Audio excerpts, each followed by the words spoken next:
Петр Чайковскийдин атактуу Аккуу көлү балети Астана опера сахнасында коюлат. Ысымы дүйнөгө таанылган композитордун улуу махабат сезими баяндалган шедевр чыгармасын Борбор кала тургундары менен коноктору үчүн атайын 18-19 күндөрү көрө алышат. Жаңы классикалык спектакльди балет труппасынын көркөм жетекчиси Алтынай Асылмуратова сунуштайт. Азыр искусство жамааты кызуу камданып, соңку иштерге киришти. Артисттер үчүн бул партияларга даярдануу алдыңкы техниканы, актердук чеберчиликти талап кылган чыныгы сынак. Дүйнөдөгү эң белгилүү балет спектакльдеринин бири чоң чеберчиликти жана каармандардын кыймыл-аракетин көркөм жеткирүү менен катар алардын кулук мүнөзүн кылда түшүнүүнү талап кылат. Көрүүчүлөр костюмдарга, таасирдүү декорацияларга жана музыкага бөлүнүшөт. Премьеранын алгачкы күнүндө Адетта менен Адилиянын ролун театр алдыңкы солисти Айгерим Бекетаева аткарат. Аны менен бирге Принц Цигфридтин партиясында театрдын солисти Диас Курмангазы концерт берет. Ал эми экинчи күнү алардын ордуна София Адилханова менен Эркин Базарбаевдин аталган спектакльдеги дебюту болмокчу.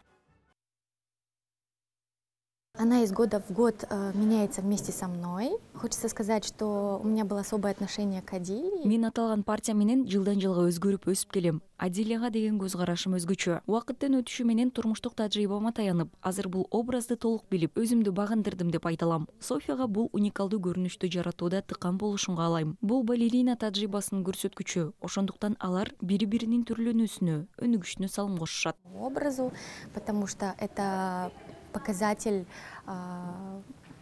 балерины, да, то, чем она владеет, то, что она может сделать, что она может внести.